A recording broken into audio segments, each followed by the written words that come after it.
ఆడు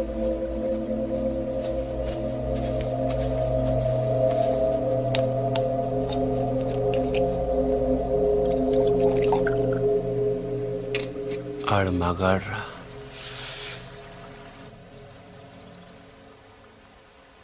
ఎవడన్నా కోపంగా కొడతాడు, లేకపోతే బలంగా కొడతాడు.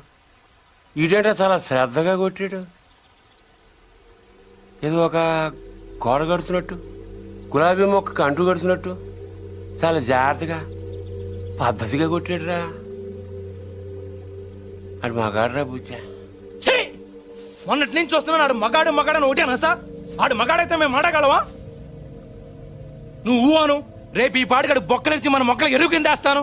ఎరువు లేకపోతే అరువు తెచ్చుకుందాం గాని ఆడితో పెట్టుకోతురా పూచి. అంటే ఆడిని కొట్టడం నా వల్ల కాదంటావు.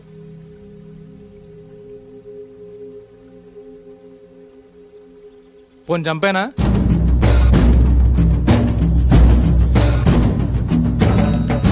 ఎల్లుండి నూకాలమ్మ జాతర. ఊళ్ళో ప్రతివాడు గుడికొస్తాడు, వాడు వస్తాడు, కానీ మళ్ళీ వెళ్ళడు. వీరమ్మ చెరువు దగ్గర 4 సుమోలు ఉంటాయి. గట్టు దాటుతుంటే వేసేస్తాం. లక్కీగా దాటాడా అనుకో, చుక్కల పుట్ట దగ్గర ఇంకో 3 సుమోలు ఉంటాయి. ఒకవేళ అక్కడ మిస్ అయ్యాడనుకో, సర్వితో చివరిలో ఈసారి 5 సుమోలు పెడతాను. అన్ని బళ్ళు ఎందుకురా? పెళ్లిగా నెడతావా? మడ్డ చేయాలంటే కత్తులు ఉండాలి కానీ కాలీసులు సుమోలు ఎందుకురా బుజ్జా? మరేం చేయమంటావు? నీలా మందు కొడుతూ కూర్చోమంటావా? రే, జింక నాటేటప్పుడు పులి ఎంత ఓపిగ్గా ఉంటుందో తెలుసా? అట్లాంటిది మరి పులిని ఆట ఆడాలంటే మనం ఇంకెంత ఓపిగ్గా ఉండాలి. చెట్ల దగ్గర, చెరువు దగ్గర డైరెక్ట్గా గుడికాడ వేసేయచ్చు కదరా. అమ్మ ఆశీర్వాదం కూడా ఉంటుంది. అన్ని బళ్ళు వద్దురా నాన్న, పెట్రోల్ రేటు కూడా పెరిగింది కదా.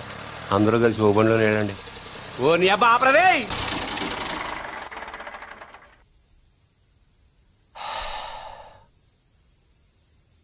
నిశ్శబ్దం ఎంత భయంకరంగా ఉంటుందో చూసావా?